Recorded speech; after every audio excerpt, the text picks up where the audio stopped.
In the last part of the video, we saw that all of the residual values from our best fit line were really close to zero, so the linear equation here was a good fit for this data point. So if a regression model is appropriate for the data, the residual values will be closer to zero.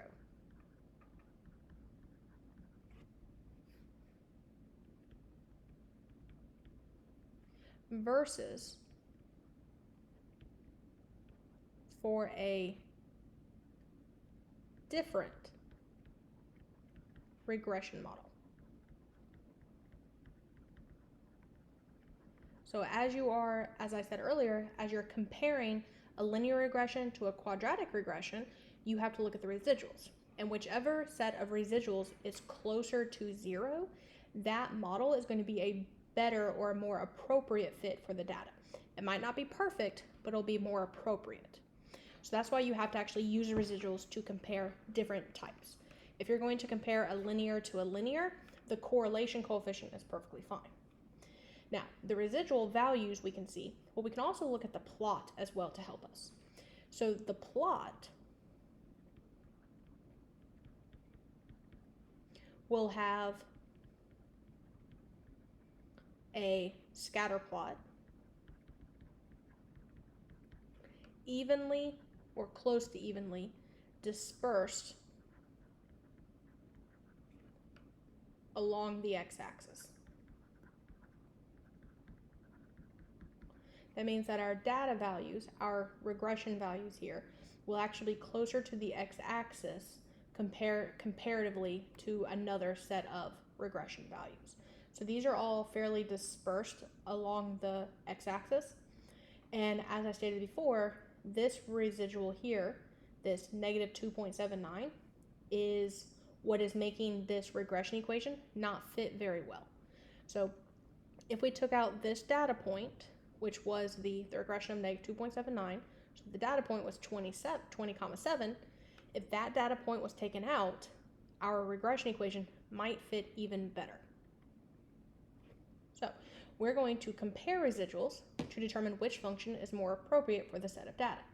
So again, as we're comparing them, our residual values need to be closer to zero versus for a different regression model. So as I have here, I have a set of data points, which are the x and the y. This is our original data.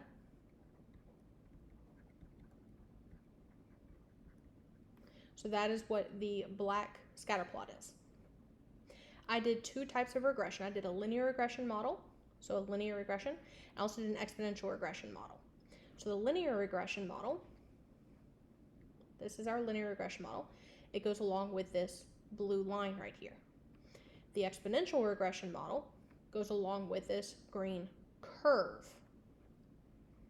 So we have two different models here. Now, as we're looking at this, we can kind of see that the data points were almost linear in fashion.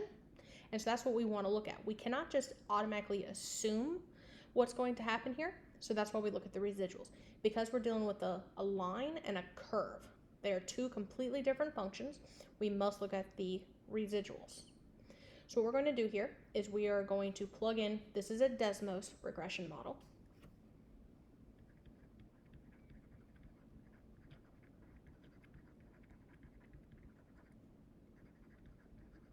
So what I did in Desmos is I typed in our table, x1, typed in my x values, and I typed in the actual y values. Then I typed in the linear regression model and the exponential regression model, and it graphed them both for me. So I could see which one fits the data, as in it goes through the data just by looking at this. But again, I can't just visually look at this at the graph itself. I have to look at the residuals. Well, in Desmos, you can actually see that we have residuals E sub 1, and you can click plot. And that's what you have to do. We have to click to see the residuals in the table and the graph. So what I'm going to put here is you have to click those spots, click to see,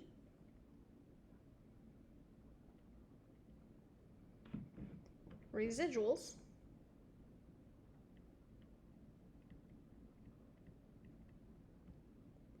in table and in the graph. Now, I did not put the residual plot in this section right here. All I did was I wanted to look at the residual plot. So this is E sub 1 and E sub 2. E sub 1 is the linear regression. So E sub 1 on this table right here, these are our linear residuals.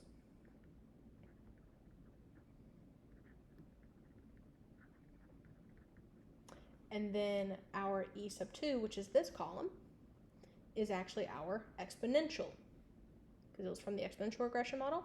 E sub 2 residuals, E sub 2 residuals. This is our exponential residuals.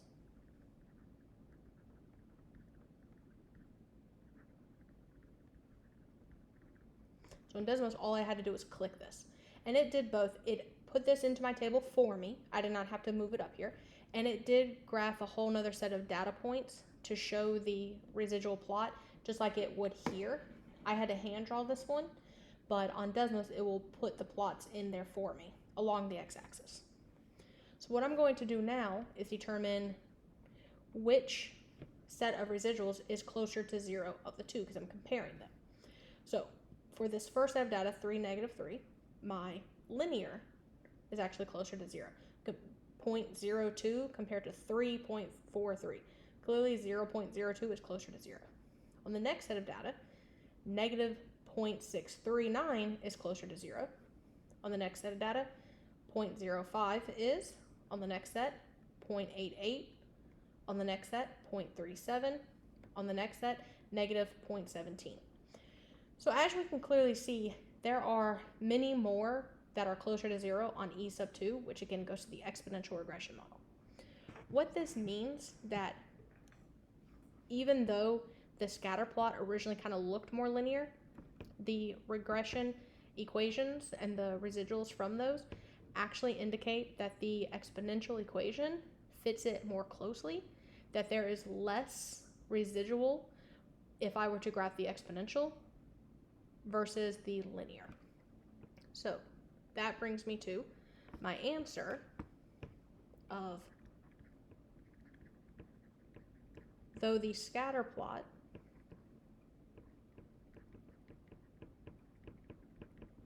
may look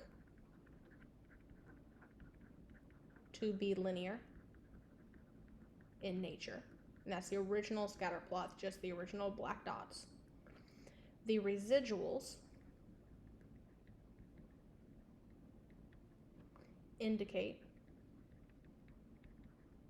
that an exponential model is a more appropriate fit. And again, I say appropriate because it's not a perfect fit. We can clearly see that there are values that our exponential and our linear do not go through. It's just a more appropriate fit. The perfect fit would be if all of the residual values were 0. Now, if I did want to make a better fitting exponential model, I could clearly take out the coordinate 3, -3, because that is the one residual that is well far away from 0. That would be the best one. If I wanted to take that coordinate out, my exponential model would no longer hit this piece. So then the exponential would only go through this information, which would be much more clean. For linear, I can see that if I only want to do linear, I can see that both of these are 2 away, top and bottom, so above and below. So I can see that those were pretty far away comparatively to the zeros, but linear probably would still not be the best fit for this because an exponential does fit a little bit better. So this is how we use residuals to compare them, because even though they might look linear in nature, the residuals are how we actually compare different types of regression models. And as a reminder, correlation coefficients, which are the R values, are only in linear equations, because exponential here does not have an R value.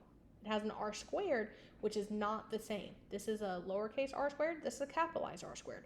So it's even different from that. Linear functions are the only ones that have the correlation coefficient. So it does not help us.